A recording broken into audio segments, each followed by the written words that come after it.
Hello, Stephanie. How are you? I'm good, Nina. How are you? I'm great. I'm excited about this podcast. I am too. I think this is the perfect time of year to teach this podcast. So Absolutely. And we haven't done a teaching style in a while. Our last few podcasts have been more conversational and just like back and forth and just maybe our thoughts. But today we are teaching you.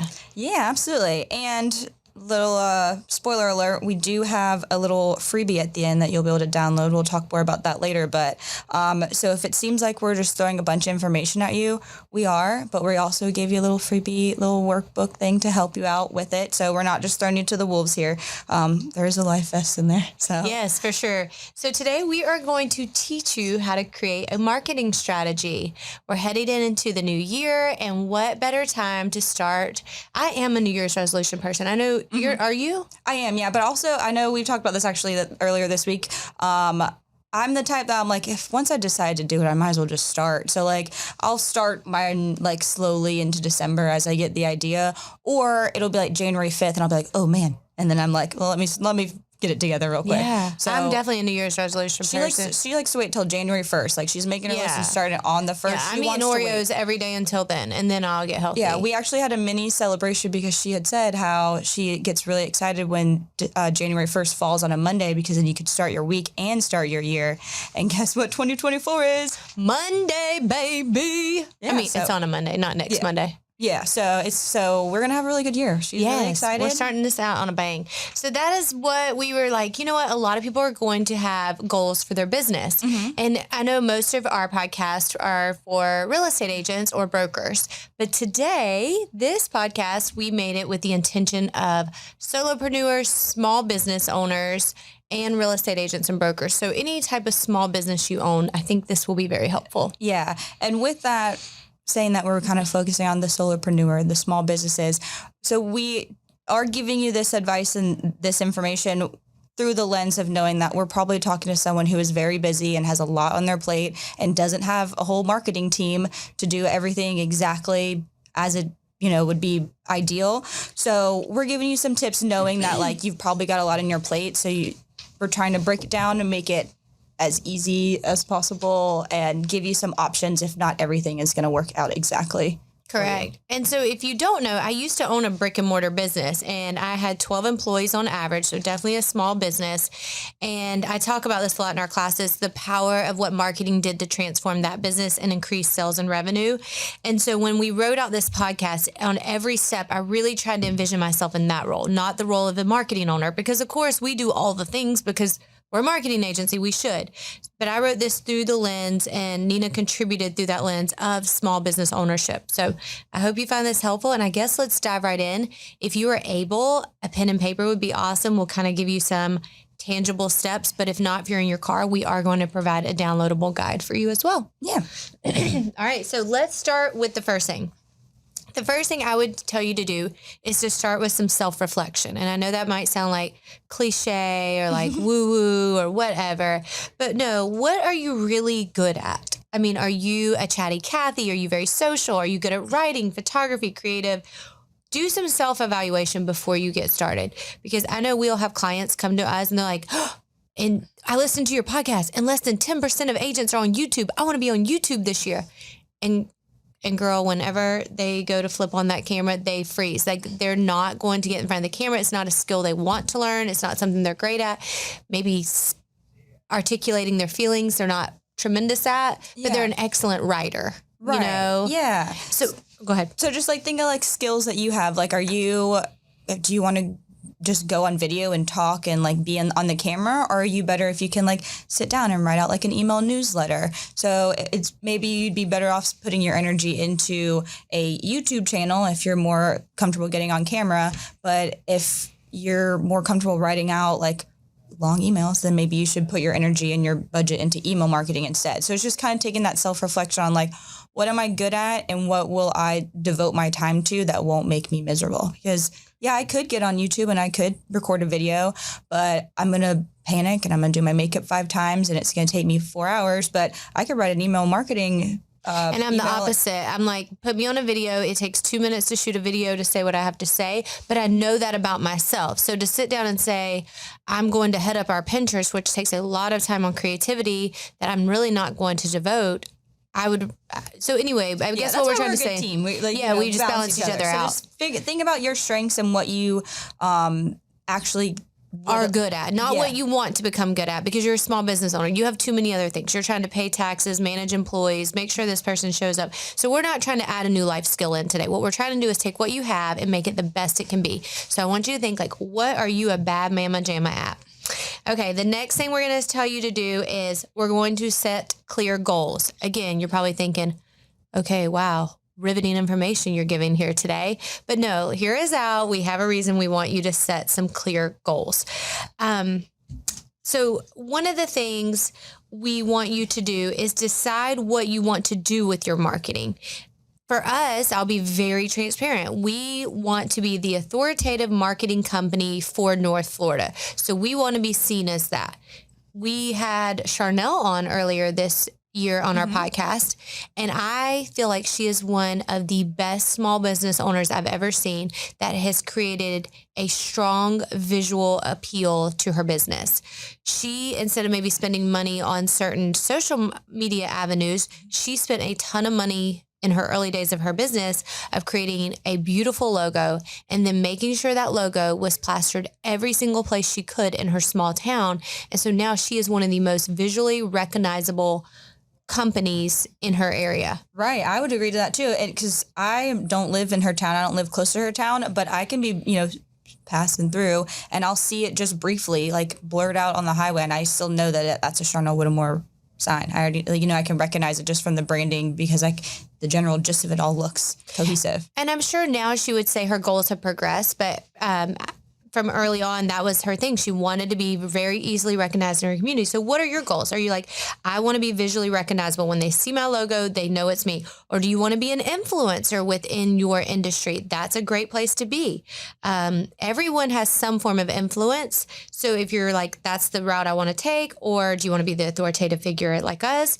Or are you wanting to set the stage that you're a culturally diverse company? Like, what is the overarching goal that you would hope the viewer would take away from your marketing? So right, I would define what are your clear goals utilizing social media and other forms of digital marketing. Yeah. And if you're struggling with that, like, what are my goals? Think about like what you value the most, like we value helping people and seeing people succeed. So that's why we mostly go on we try and provide educational content, because then even if people don't work with us as clients, we're still helping them succeed by providing them the educational content they need for it. So that's part of the reason why there's some other strategy to it, but that's part of the reason why we took that avenue. So think about what is important to you and what direction you want to go in with your marketing. And if you download the guide, what you're going to see right here, which is a non-negotiable for us with the clients we work with, is we need you to define your mission, your vision, and your core values. So your mission statement, vision statement, and core values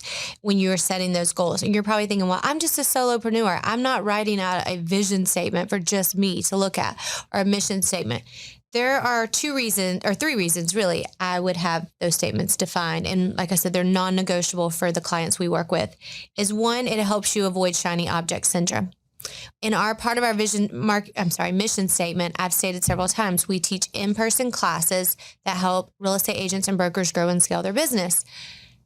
So in-person classes, that's part of our mission statement. Therefore, any decision Nina and I make, we think to ourselves, will this lead us to landing more in-person classes, in-person teachings? If it doesn't, then womp, womp, womp, it's out. It allows us to avoid shiny object syndrome.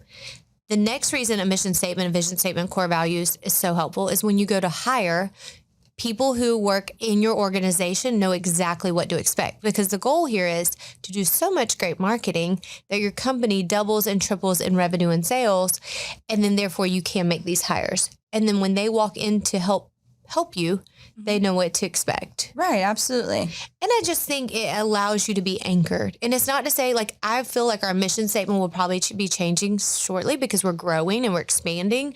And so it's not to say that we don't adjust ourselves. It's just we have those very concrete statements that we've held up every decision against this year. Yeah, it's good to have something to like center yourself on, especially when things get crazy or things get busy or things get desperate. It's nice to have something to like go back on and like center yourself on. Right. So then, okay. And then the next thing we're going to tell you to do, if you're writing this down, is we want you to define your target audience or your ideal client or your client avatar. And I know yet again, you're thinking, man, y'all are really coming at it with the riveting suggestions today, but we want you to hear us out on this one. We want to go a level deeper than what I think you typically see online. Yeah. And I think another hesitation some people have is they're like, I'm not making any sales. My target audience is someone who wants to buy something, like with the economy, how it is, some businesses are going slower. So sometimes you're just like, I just want to get anyone to buy something. So why it's good to have a defined target audience. We'll kind of speak into that. I have always felt there's a couple reasons. The first one is it makes it easy for you to create content. So when I owned the brick and mortar store, we were a farm feed and outdoor store. So I created an ideal client. And you would think my ideal client would have been like a 70-year-old farmer, but it wasn't. It was a 36-year-old nurse who lived on an acre of land, but her grandpa was a farmer. Now I developed all this in my head. This isn't a real person. She grew up on a farm, but yet they couldn't kind of afford that much land quite yet in her life. And she had 2 kids and she still wanted them to know the farm way of life. So that's why she loved coming to my store and showing them things. Yet again, this is a made up person in my head. I named her and everything. And so every time I would create content, I would ask myself, would Rachel like to see what I'm creating? Like, what's her name, Rachel? Yeah, Rachel. So I gave her a name. She was 36. She was a nurse. Her husband worked for Florida Power and Light. I gave them their rough income. And so every piece of content I put out there was for her. When you speak well to one person, everyone else's ears in the room perk up. I use this analogy a lot in our classes. So if someone came in here, if they busted in this room with this podcast and they are like, hey, guess what? Today I'm going to teach you how to build a motor in a car. I don't care how to build a motor in a car. I don't know how. I'm never going to know how. I don't want to know how. But if they speak so well and they're like, so first of all, you got to get the car, and like, they're just so good at what they're saying, I am like all in. And by the time you like realize it, you're like, yeah, what's next? Do I get the wrench out now? Like, you're so into it because they spoke so well to the ideal client that your ears perk up. So never be afraid to speak to one group of people that you will isolate another. If you're speaking so well, their ears will perk up. Right. And honestly, I hate to, toot our own horn a little bit, but like, I feel like we do a great job of showing up for real estate agents. And we have like 2 clients right now that aren't even real estate related, just because they saw what we were able to do for them. And so they reached out to us and we were able to kind of figure out a way. We could take on so many non-real estate clients. And if you are listening, we are trying to figure out how to do that in 2024. Because we've spoken so well to the one group and we just went all in on them and we devoted ourselves to them. And people, I think, look at that and go, well, can you devote yourself to me like that? I see your devotion to that segment of people. So the other reason I want to encourage you as well, because I could harp on that forever and I find myself about to get on a soapbox about it, is because when you do know your target audience and you create content, you can always ask yourself that question, would that person like my content?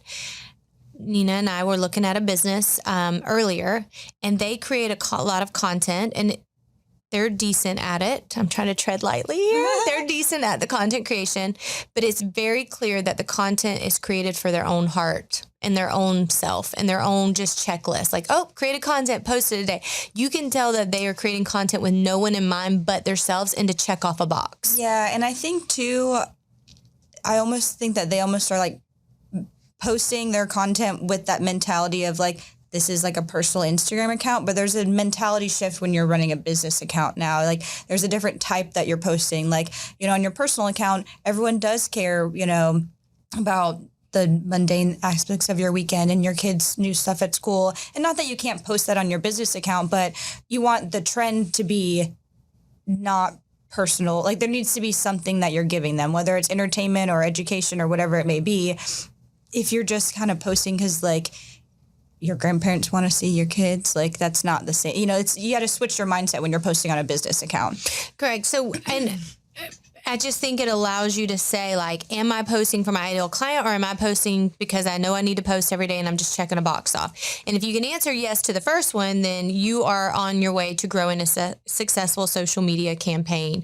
And so I just really encourage you to define that target audience. And I do want to kind of stop right here, maybe insert a very unpopular opinion. So if you are working with a marketing company like ours or a large marketing company, right here is where the marketing company would step in and tell you to do research and find out where your ideal clients are hanging out. So if you worked with us, we would go find that information for you. However, if you own a mom and pop shop or you own a local bakery or a farm and feed store, or a realtor who has 3 kids and you're just trying to survive here, we're actually going to tell you not to worry about where your ideal clients are hanging out as far as it comes on social media. Most social media platforms have 2 billion monthly users. I guarantee you, if you only need 500 to 700 people to make your business somewhat successful this month, you can find them on any of the platforms. So select the platform that you will actually show up on. When I owned the brick and mortar store, if you would have told me I had to be on TikTok back then, I would have punched you in the face. And here's why, because I'm just trying to make sure people showed up to work. I'm trying to make sure we have product on the shelves. We had a Facebook account prior to me purchasing the business. So that's where I advertised, was Facebook. Did we later add Instagram? Yes, but that's also after we added a marketing person. So I'm just going to tell you to show up where you can best show up, because 60% is better than 0%. Because if you're a 65-year-old business owner who's not up on hips and trends, and we come along and are like, hey, you got to be on TikTok. You know what is going to happen? You're going to be ultra resistant to us. We're going to get no content from you, and it's going to be a disaster. Instead, if I come along, I'm like, hey, could you send me a few ideas of what you're doing in your business this month so we can create some Facebook posts? You're going to be receptive. So the same thing if you're doing your own business and marketing strategy at home by yourself.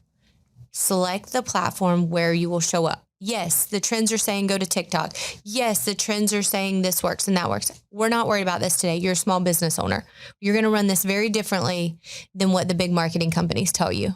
Right, absolutely. We want you to run something sustainable is our goal today. Absolutely. We're not trying to grow your business, $1 million in 1 month and all that bro marketing stuff. We are trying to give you sustainable tactics that can hold you for many, many, many months. Right, absolutely. Because then you can give more of your energy into doing something you're already familiar with and just doing it better versus trying to start from scratch with something else. So if you already have a good presence on one platform, just, maybe work on fine tuning that presence versus starting fresh on something else that you're not even comfortable on. Yes. And if you really want to make that place that you're already showing up the best, then just commit to being the best at that. Go take courses on that. Reach out to companies like ours to help you with that. Don't really try to reinvent the wheel. Now, if you're at a spot in your business where you have a little more time, then absolutely try to add in Instagram or TikTok for sure. But if you're not and you're drowning, just pick one and where you will be and where you're going to show up. And I think you will be just fine. Right. Absolutely. Because you can always, build from there. You don't have to go, Rome wasn't built in a day. So once you kind of get more settled in and comfortable on that platform, then of course you can add on additional ones over time. But at least let's build that solid foundation. Yes. Okay. Once you have selected your marketing channels, I want you to define how you will show up. We loosely talked about this earlier in the podcast, but we show up as a teaching Instagram. So when you come to our Instagram feed, the wall, whatever you want to call it, our hopes are that you learn something 85% of the time. And that is literally our strategy. 85% teaching, 15% miscellaneous. So there might be like a happy birthday post to Nina, or she'll tell me happy birthday. Maybe 3 a year I do of my son. We might give a motivational quote. That's really not our style, but our Instagram is a teaching Instagram. So what will your Instagram be? Will it be a pretty aesthetic place for people to hang out, or your Facebook? Or will it be something teaching? Or will it be entertaining? Because Lord knows I love a funny Instagram. Like I'm here for it. Will it be motivational quotes? That Boss Babe Inc. Instagram, all it is motivational quote, and they have like millions of followers. Decide what the 85% of your wall will be. And that's what you stick with for a minimum of 6 months. You will not know for 6 months if it works. And then on my Insta stories, that is where we show up personally. That is where I build my personal brand. Like last night on Insta stories, if you're not following along, I told about the time that I accidentally threw my stepdaughter's Elf in the Shelf in the fire. Like long story short, it was in one of my shoe boxes. I was burning the shoe boxes and I literally tossed the shoebox in the fire. Well, we live in the country, so it's kind of normal to do it that way. So I tossed it in the fire. And as I did, like in slow motion, the elf come flying out of the box and landed into the fire. Listen, she was like 9 years old or 8 years old. She fully believed at the time. It was seriously probably so traumatic for her. She was devastated. Was Christmas over or was Christmas hadn't come yet? It was over.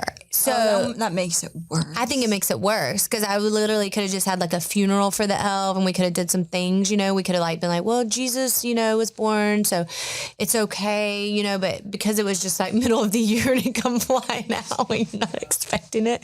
It literally just flew into the fire and she looked at me, she has these big eyes and I just looked at her and she looked at me and she literally just walked in the house and went and started crying. So I tell that story last night on my Insta stories. That is where you get to know me. Like on here, I'm this authoritative figure. Like Nina and I were talking about this earlier. You gotta do this, you gotta do that, you gotta do this. But the other side of me is, I kind of think I'm funny, you know? So, see, look at you laugh right on cue. So I share that on my Insta stories. You're definitely funny. The delivery of that line was really funny. Oh, okay. But that is the tactic we take. We take an 85% teaching on our Instagram feed and wall, 15% miscellaneous, happy birthday, Merry Christmas, and then Insta stories, it's a party. You know what I use my Insta stories for the most is to poll people on the most random things. I need to know if I'm living normal. You know, like I don't know if I'm living normal. I love an Instagram poll. I participate in a lot of them. You didn't participate in one this week from Social Southern Creative? I was busy. She literally works for the company. So the poll this week, not to get off on a tangent, was how often do you wash your curtains? And one of the, I know. And one of the options was you're supposed to wash them, question mark. Well, good news is like 73% of people didn't even know you were supposed to wash them. Dang. So that's good because I was part of them. I mean, 6% of people, I think it was 6, I might be wrong, wash theirs every 6 months. And then like the seasonal cleaning. Okay. And then 13%-ish, I guess, was once a year. Yeah, that's like one of those things like cleaning out your dryer vent, like from the house, not the one in the dryer. Like, I know I'm supposed to. I've never done that either. So same. I just feel like I buy new curtains about every 4 to 5 years. So I think I'm okay, you know? Yeah, and like, obviously you guys don't like smoke in your house, but you also aren't like huge like candle people. Yeah. You do have a fireplace though. I feel like that stuff would be like, you do have Claire, but Claire, her dog, but she's a golden doodle or a Labradoodle. Lord, we've been sisters for a long time. What's my dog? What kind of dog is he? Craigslist. Nina bought him off Craigslist. We are going on a tangent. Yeah, it was so dangerous. So this is what our Insta stories look like. What you just seen is a very good snippet of what Insta stories look like for us. You felt like you got a little insight into our life and to know us. And so while that was pretty unscripted, it really does flow into to what we're trying to show you. How we were talking about when we did our 2024 marketing trends, like people want that authentic connection. They want to get to know you. So they do want to see like an honest, unscripted side of you sometimes. So as much as you want to still be, or maybe you want to be like professional and polished on your feed, they do want to see some authenticity and some, unscripted behind the scenes. I pray that our viewpoint is people go, man, they really know their stuff because they teach 85% of the time on their Instagram wall, but they're also like a girl's girl. Like they're the girl next, well, not the girl next door. That was a very bad example. We're not them. They're just like, your friend. And so that's what we're hoping the overarching ideas. That is not by accident. That is by strategy. That is by design. Like if I put up a post of Henry or a reel of Henry, then I know the next 3 have to be teaching to stay within our strategy. So that is going to be what we encourage you to do. So the next thing, let's actually talk about the content that you're going to put on there. Like we just said, ours is teaching. This is where this is where people hit the brakes right here. Like everything's going well. You're following the strategy. You're like, yeah, I got to define my target audience. Got to pick out where I'm going to be. I can do this stuff. I got this. And then we say, now you got to create. And I am not going to overtake here because Nina is. Nina has been taking over some Pinterest marketing. So I would say that you're newer, but not like new to Canva. So if you're not familiar with Canva is a very user-friendly graphic I don't want to call it graphic design because the graphic designers will come after me, but it's a tool, for some basic graphic design. There's definitely some great features to it that you can get a lot done, but it also for beginners, it's a great beginner graphic design tool. Whether there's potential for it to do more advanced stuff remains to be seen from this podcaster, but I'll keep posted. But what's great about Canva is that there is a lot of templates and there's a lot of resources on how to practice and like learn new skills with it. So you can use other people's templates and make them your own, or there's tons of YouTube videos or Facebook groups or just other people on the internet that are using it for more graphic design, like unique stuff. So I would just go on Canva, and honestly, I would just practice on like stuff that really wasn't that important. Sometimes it wasn't even work related. I would just like fiddle around with it and kind of get my bearings about it. I'd do stuff for personal reasons just to kind of get like familiarize myself with it. And then whenever I would see like a cool, little trick that someone would do. Stephanie was great about sending me like on Instagram Reels, like little Canva tricks that I would try. And as I kind of fiddled with those new things, I would learn more of my own. And I am not creative. I'm not artistic. I do not even have good handwriting.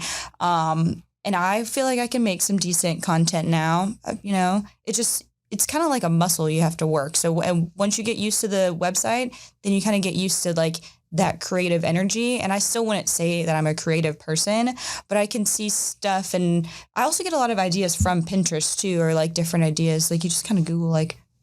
Yeah, I think people overcomplicate it when they sit down to Canva. They're like, I'm not going to create content, and they get up. That's 1,000% me when I started. I remember you wanted me to make like an Instagram post, and I sat down and it took me an entire day for one Instagram post. I'm like, when she's sending an Instagram post.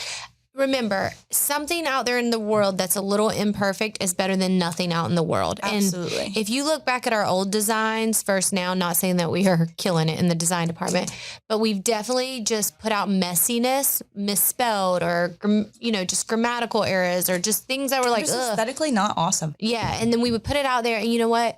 We've learned from the mistakes. So my encouragement to you today is when it comes down to creating the content, the first thing is I would lay out my content by weeks. I'm not saying you have to be rigid. Like today I'm going to post behind the scenes, or today.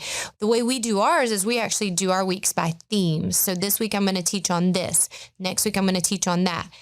That might not work for your business, but I would definitely have some sort of content calendar, and I would be looking for opportunities throughout the week to capture pictures, like real photos, or sit down for 2 to 3 hours in time blocking and create those in Canva. But this is the biggest freeze in people right here. The next thing, there's like, I don't know what to create. Well, we're about to come in clutch and tell you 5 places you can find. We're going to come in clutch and tell you 5 places you can find content. Right. Yes. So, because that can be a little bit of a catch, trying to figure out where to go for it. So, this might be a little new age for you, but we'll just ask AI. If you can go into Chat GPT or whatever you use and be like, hey, can I have 5 ideas for whatever topic on your business? For us, 5 marketing trends for 2024. We'll, for sure. Just ask AI. You can ask him for 50 if you want, and then pick the 5 best. It doesn't matter. He don't care. He gets paid the same, whoever AI is.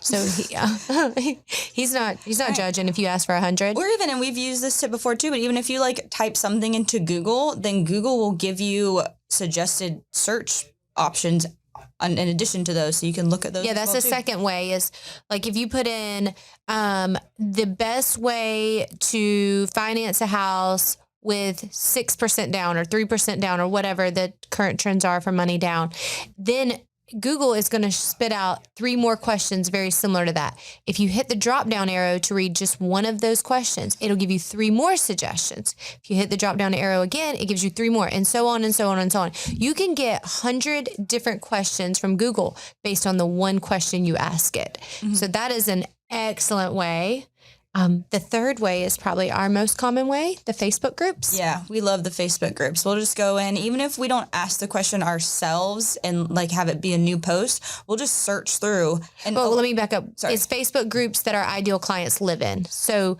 like we work with real estate agents. So y'all better know we are part of every Facebook real estate group. We see y'all in there. Yeah.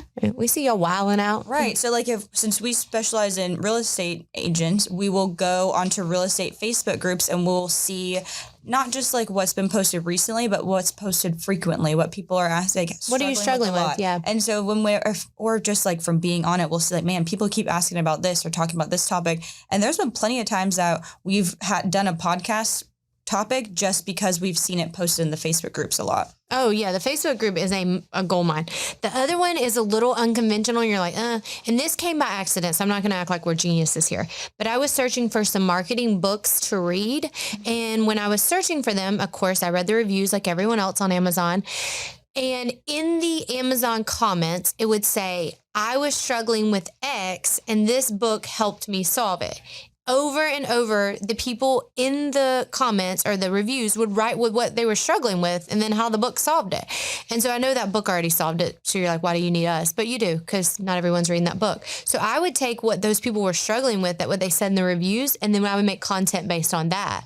Yeah. Because if people were struggling enough to pay $19.95 for a book, then they were not the only ones struggling. Right. Absolutely. So Amazon reviews of your ideal clients' products is a great one. Yes. And then another one too, and this happens with Stephanie a lot, but just whenever you get like questions, whenever you meet someone and you tell them that you work in this industry, what do they ask you about it? Your friends, what do they ask you? You know, like for us, since we work in marketing, obviously our friends know that we work in marketing. So Stephanie has friends that'll call her and just ask her questions, like, you know, pick her brain about certain topics. And if I'm about to start Venmoing them invoices. I'm just kidding. No, but like, so whenever she has, you know, friends ask her the same questions over and over again, we're like, we should address this, but you know, it's obviously a common problem. So just pay attention to not necessarily just the issues you encounter, but also the problems of the people of around the ideal you. client. Yeah, that's who I would pay attention to. On repeat, I am asked about video editing. So I know that I need to film a video editing reel or TikTok or whatever platform we're going to release that on. But probably in the last 3 weeks, I've been asked about what video editing program or how on repeat. So I just take questions from the people in my life and make that. So those are our big ways: AI, Facebook groups, your friends and family, most commonly asked question of your ideal client, the Amazon reviews, and did we miss one? And then, real life events is the other one. Yeah. That's kind of... It's kind of people are so afraid to talk about the realness because they're like, what if I put out the wrong information or what? No, whatever your real life experience is, put that out there. Marketing, we're really fearful of that some days. We'll tell you like, you need to do this, this, and this. And then like literally a month later, the algorithm will change and we got to kind of get on there and eat crow, but that's not our fault. We just update the market as we need to update the market. So don't be afraid about putting out there something. I know, Nina, you didn't like that at first. You're like, we're putting out something so concrete. Yeah. And you're like, what if it's like marketing isn't that concrete? And I know like real estate can sometimes not be that concrete. It's your truth. It's your concrete. It's your experience. So don't be afraid. Just put it out there as the content.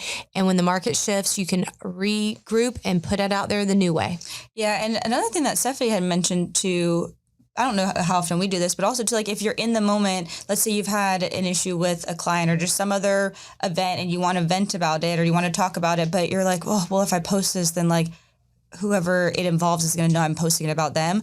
Just hang on to that video, give that authentic, like record the video of you talking about it and giving that authentic emotion and reaction to it. And then maybe hang on to it for like a couple weeks and then you have that content for later. So obviously you don't want to just post a bunch of stories where you're smack talking people, but if you can get something out of the scenario, or if it's even not a bad situation, you just want to talk about it, but you feel like it might make them feel uncomfortable, just record it anyway and then hold on to it for a little while. And you could never post it, but eventually like months later, you may be like, this is still valuable.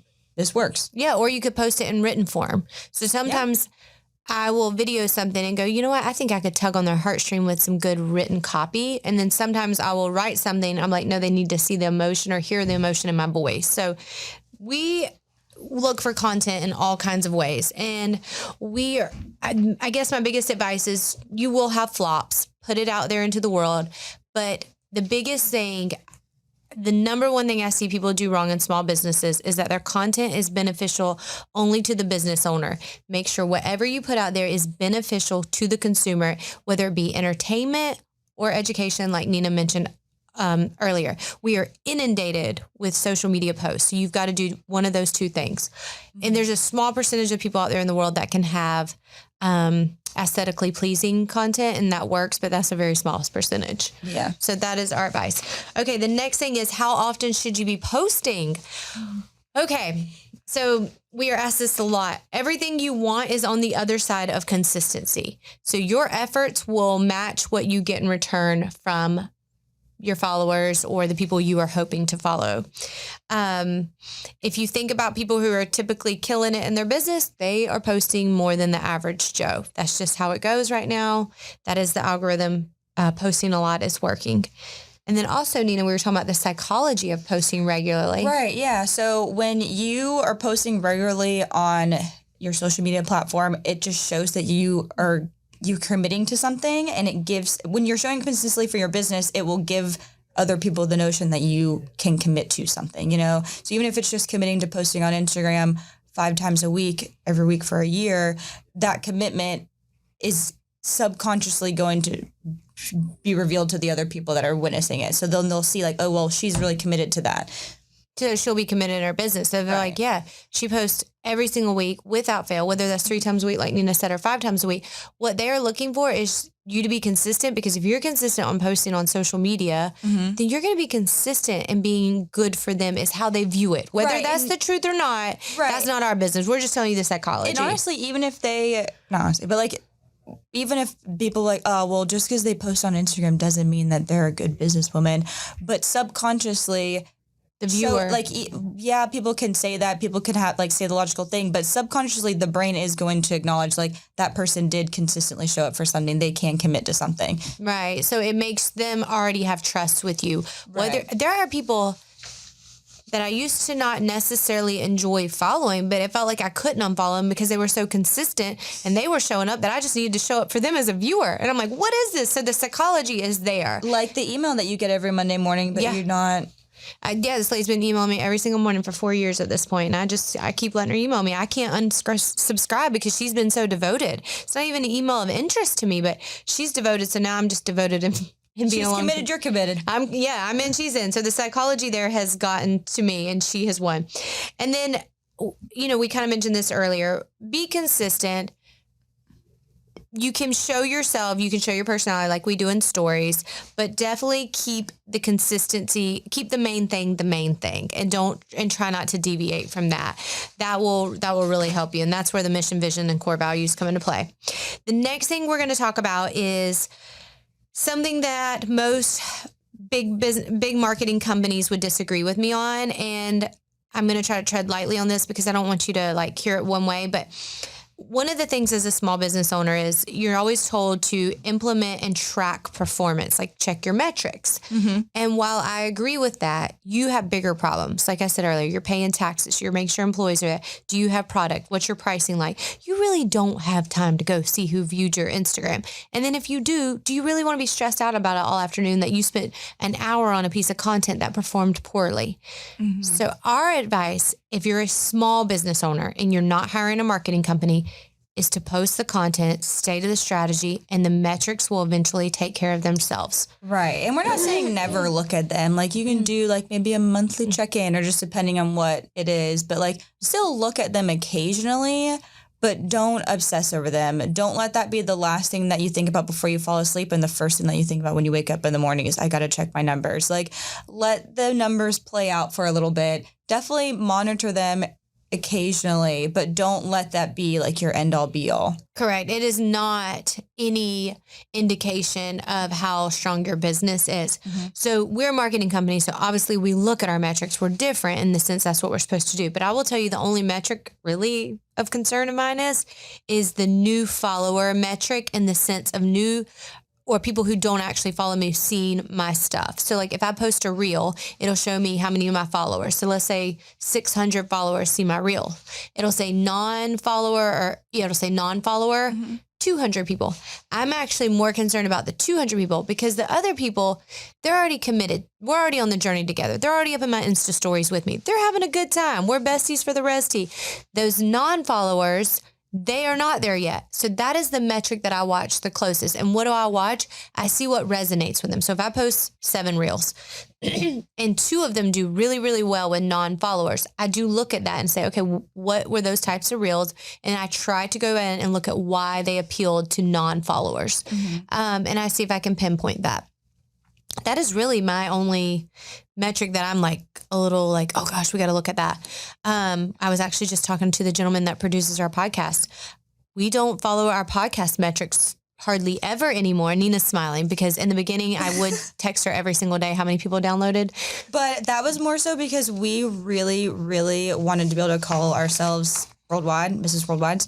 Mrs. Worldwide, Mrs. 904. So we just really, once we got a few like listens out of the country worldwide, then we're like, okay, that's cool. Like that was like the benchmark we were trying to hit was like getting people from the other countries. Yeah. But we don't obsess like, oh, well, this recording got 10% more listening than the other one. Like, and then we're not worried about that. We got to move forward in our business. And if we're stuck on that, our time is better. If you were hiring a marketing company, I would tell them to make sure they provide you with your metrics monthly. If you're running your marketing yourself, you're a small business owner, less than 10 employees, I would tell you, don't worry about it, but about once or twice a month. Take a gander, see what's resonating. Like Henry, my son, always resonates well. My kids in general resonate well on social media.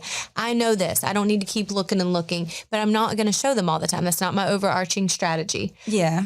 I just know what I know. So anyway, that's if you're a small business owner, don't get obsessed. It's okay. You're not doing anything wrong by not being worried about it. And then our final thing is what most people would have done first, but we feel like you need to go through all those steps and self-evaluate. The last thing we're going to tell you is to think about a budget. And I really hope you'll stay tuned to hear my heart on this one. I see this time and time again, and it breaks my heart. And I did this myself a few times as a small business owner. The first thing small businesses cut once finances get tight is their marketing budget. And listen, I lived it. I was there. You're like, okay, I don't have to have a content creator. I don't have to have this for social media. And they start to cut the marketing budget. Marketing, if done right and done correctly with a strategy, should be the one thing that actually gets you more sales. So and I know not everyone's going to have this option or luxury, but when I own my small business, what I would do is if money was tight or I needed to have a certain amount in my bank account that week, I would go to my employees and say, hey, who wants off this Saturday? Well, of course, like everyone and their brothers raising their hand, and I would work their shift. So what I'm trying to say is I found other opportunities to save money within my company that were not compromising my marketing budget. So that is going to be the next, as you set this budget, be very realistic to what you can actually devote. A lot of it can be done for free if you're willing to put in the work. You might purchase a few templates or a few things along the way to help your life be easier, but set your budget, let it reflect everything you just filled out. Decide if you're going to run ads, and then don't make it the first thing you cut this year. Because if done right, the marketing budget should be making you money. Right. Absolutely. It's kind of like hiring a new employee. People are always afraid to do that. They're like, it's going to cost me so much money, but the right employee will make you money. Absolutely. And so that would kind of be our thoughts on creating a marketing strategy for 2024. We know we went through a lot of things, but you don't have to feel overwhelmed because we are providing you with a freebie. Like Nina said, we are providing you with a marketing strategy guide. Now, I'm just going to be very transparent. I think I can link this in the show notes on Apple and Spotify. If I cannot, just pop on over to our Instagram. You can get it there. We're in the midst of a website rebuild for the 9 millionth time. I feel like y'all probably think I'm lying when I talk about that website, but so I don't know if you can get it on the website, but we'll have it linked to Instagram. We'll have it. You can get access to it. If you have trouble getting access to it, just DM us and we'll make sure you get it. But you should be able to just download it from the show notes. But I know I know that this was a lot that we just went over, and it seems like still very overwhelming when you have so many other things on your plate. But I think the ebook will help break it down and make it a little bit more palatable, even if you don't sit down and fill out the whole, I think it's like 13 or 14 pages, or it's a few pages. No, it's like 20 something pages. Well, all right, get your printers ready. Yeah. But even if you don't sit down and do all 20 right in one sitting, kind of start thinking about it. At least it'll give you a direction. It'll give you, even if you don't use every single page in it, it'll at least give you a foundation to get started. Or you could use all of it. Yeah, I think it's a very, very strong product for us to be, to give out. So I would do the whole thing. I like all the pages. Yeah, and I'm a print girl, so I want to print it and then I want to handwrite it in. But you can upload everything. You can type it in. Yeah. I guess the word type was really hard for me to come up with today. But so yes. So that is our suggestions. I was going to see how many pages it was, but it's not pulling up on my phone. Oh well. You'll find out. When you do. No spoilers here. Yeah. Try to come at us with something else. So I enjoyed this podcast today, Nina. Oh yeah. Yes. This is a good one. I think that it'll be very helpful for people that don't, because I feel like when you say like marketing strategy, like a lot of new businesses or like people that just have a lot going on, like they don't even know what that means. Like it's just as like an untangible idea. They're just working on their marketing. Mm-hmm. But I feel like when you can kind of break it down into smaller pieces, it is not quite so scary and overwhelming. For sure. Do you have any big weekend plans? I'm leaving here and I'm going to get my hair done right now. Oh my I'm so excited. I'm ready to get done. So other than that, there's no Jags football till Monday. So maybe I'll give these other NFL teams a chance. Yeah. Give my attention.